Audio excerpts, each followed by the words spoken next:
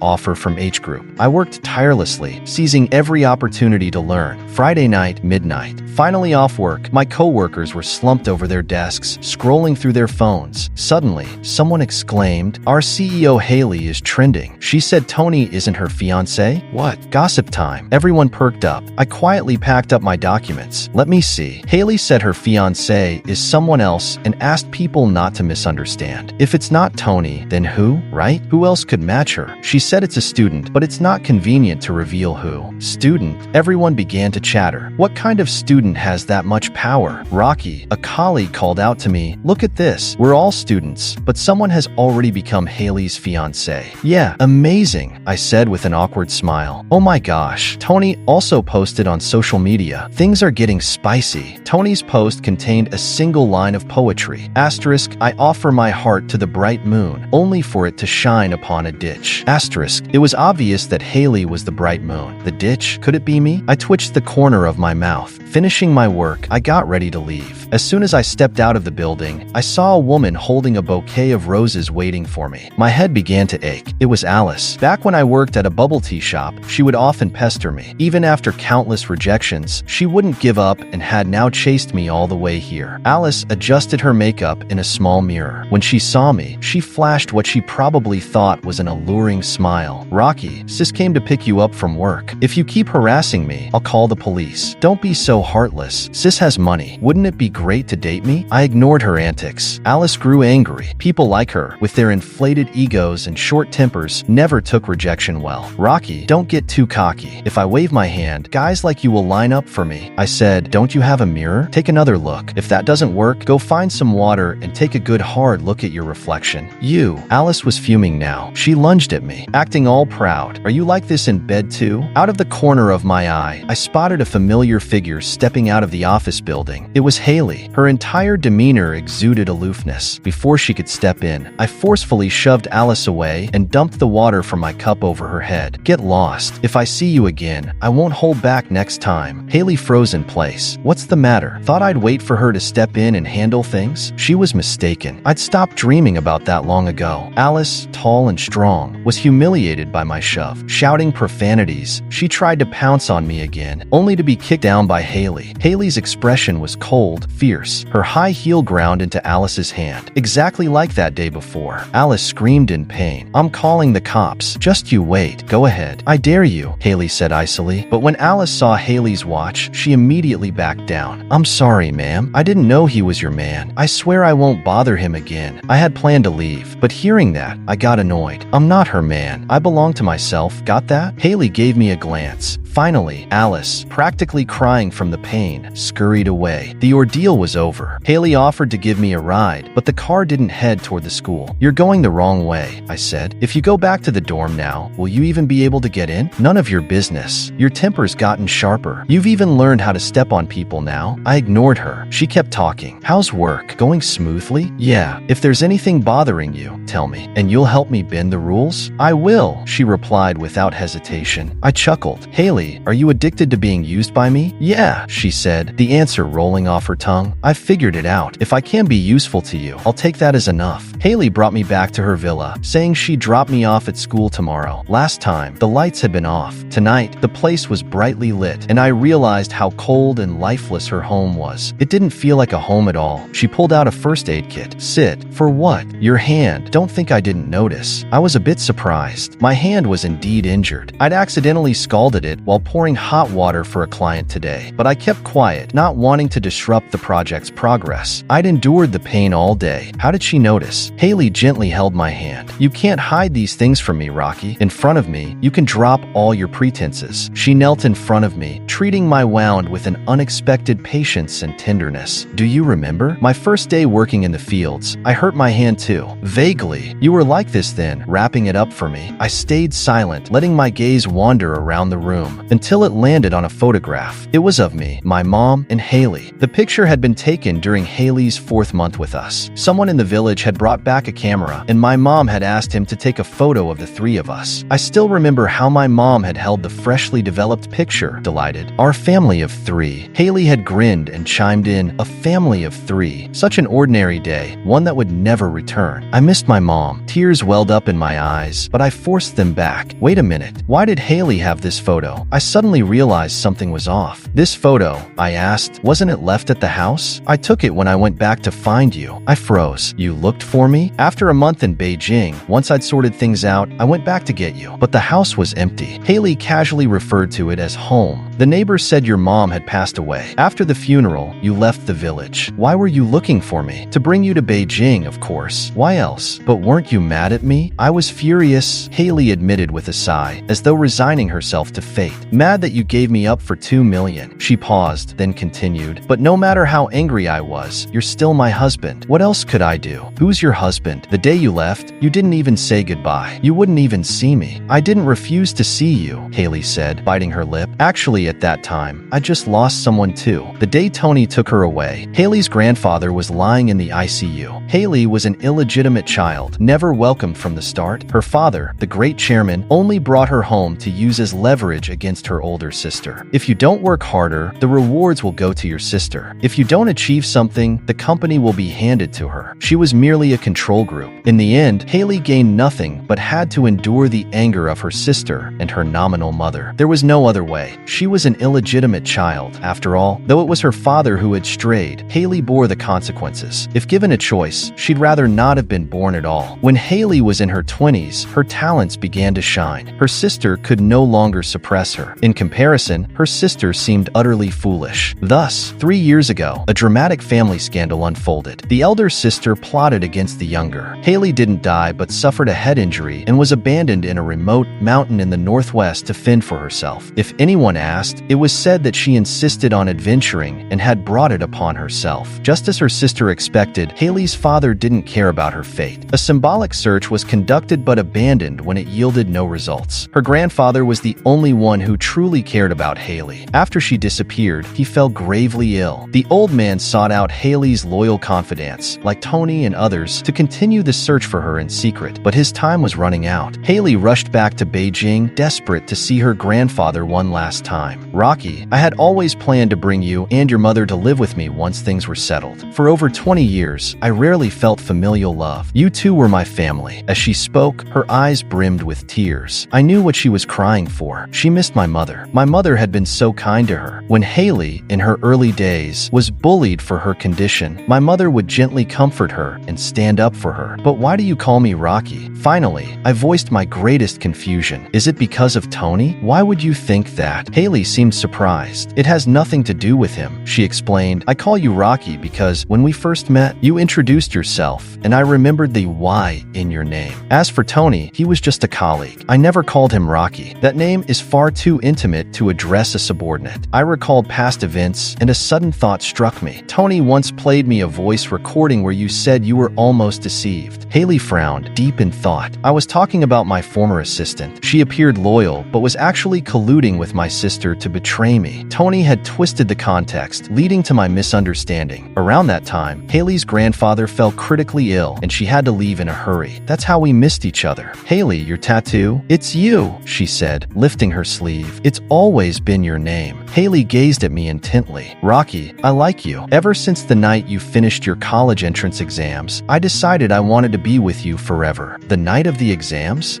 She smiled. That's another secret. The truth was, Haley had regained regained her memory long ago. She remembered who she was and her identity. But she didn't want to wake up. She wanted to continue being my Haley. She didn't want to leave me and my mother. If Tony hadn't appeared to inform her of her grandfather's critical condition, she wouldn't have left so abruptly. These were things she had intended to explain to me properly, but I was nowhere to be found, leaving her no chance to explain. For 2 years, she searched for me, but she didn't know I had changed my surname and couldn't find me. In less than half a month after reuniting with Haley, all misunderstandings were cleared up, but I still refused her request to get back together. No particular reason. Studies and career simply outweighed love, that's all. I continued attending classes and interning. Meanwhile, I heard Haley and Tony had fallen out. It turned out they weren't childhood sweethearts, nor was there any familial connection between their families. Those were just fabricated stories by sensationalist media for attention. Tony was merely one of Haley's assistants who had stayed loyal after her sister's schemes ousted many of her confidants. But he committed a grave mistake, meddling in his boss's personal life. A month later, Tony left H Corporation. Why didn't I seek revenge on him? There was no need. Really, no need. Looking ahead was far more interesting. Months passed. Word of Haley's pursuit of me spread throughout the company. It all started during a client meeting. The client was a self-absorbed, middle-aged, wealthy woman who loved flirting with young male employees. This time, she made the mistake of targeting me, even making inappropriate advances. Since she was a company client, I could only dodge repeatedly. Haley, passing by, saw everything clearly. She had a notoriously bad temper in business circles. She stormed in, grabbed the woman's hair, and pulled hard. Haley was as fierce as ever, and the woman couldn't fight back. For the company's image, I quickly intervened, wrapping my arms around Haley's waist. "Stop it." Haley's rage subsided instantly. She lowered her arm and smiled at me. "All right, I'll listen to you." Her sudden gentleness stunned everyone. The entire company, long familiar with Haley's cold demeanor, was taken aback. So, even the aloof Haley could be so tender? I became famous. The entire corporation knew my name. Coincidentally, my name contained the letter Y. Coincidentally, I was still a student. The implications were clear. One day, I asked Haley, "Why do you, a woman, like fighting so much?" Haley replied, "I don't like fighting, but sometimes, when the law fails to protect people, a fight is the only solution. I won't tolerate any employee of H Corporation being harassed, even by a client." I stared at her for a long time. Suddenly, "I find that you're much better without pretending to be a fool." Haley smiled knowingly. "When your internship ends, what are your plans?" "I've already decided." I pointed to the vast Northwest region on the map. "After graduation, I'll go back to my hometown for poverty alleviation." "Okay," Haley said. "I'll go with you. H Corporation can bring some projects there, and I'll donate some school buildings and books to the children in the village." "Wait, did you donate the library to my school because of me?" "Of course." She leaned against my shoulder, her expression gentle. "I'll never forget the sight of you sitting under that dim light, focused on your book. That was the first time in my life I felt my heart skip a beat." I was growing rapidly within the company. When my 6-month internship came to an end, the department organized an outing. H Corporation, being generous with its resources, allocated a substantial budget for the event, especially since it was a farewell for me. The timing was perfect. It was winter. The department head suggested climbing a snow mountain. Haley came along as well. By now, everyone in the company was accustomed to the fact that wherever I was, she would be there too. The snow mountain was breathtakingly beautiful, but an incident occurred. That evening, while everyone was cooking in the guest house, someone suddenly asked, "Isn't Director Haley back yet?" Haley had gone out at noon and hadn't returned since. Outside, snow seemed to be falling faintly. Panic seized my heart. Once it started snowing heavily, the mountain would be closed off. Where had Haley gone? Was she safe? "We need to go find her," I said. Several of us headed out. After half an hour of searching, there was still no sign of Haley. I began to grow anxious. The mountain had poor cell signal, and her phone couldn't be reached. By dusk, a local villager gave me directions, saying they had seen a beautiful female tourist near the mountain's entrance. I immediately ran towards the entrance. From afar, I spotted Haley. She was sitting on the ground, covered in snow. That sight overlapped with a memory from 3 years ago. The first time we met, Haley had been just like this, sitting amidst a flurry of snow. For a moment, I feared she had been hurt again. "Haley, Haley!" The wind and snow swallowed my voice. She didn't move. I grew frantic. "Haley, Sister Haley." She suddenly lifted her head. "Rocky, what are you doing here? You nearly scared me to death." "I came to the mountain to look for a type of plant," she said. "I heard from the villagers that it sprouts even in the snow, showing incredible resilience. It reminded me of you." I was taken aback. "Did you find it?" I asked. "Yes, look." In her hands, she carefully Haley held a small snow-covered sprout. I said, "Leave it here. Once the snow melts, it won't survive. Don't take it away." "All right." Haley gently placed the plant back into the ground. Before the next wave of snow arrived, I extended my hand to her. "Come on, Sister Haley. Let's go back." Haley and I held hands the entire way back, neither of us letting go. I said, "Tomorrow there'll be sunlight on the mountain summit. Do you want to see it?" "I do." "Then, shall we watch it together?" "Of course. I'll come wake you up in the morning." "No need," I said.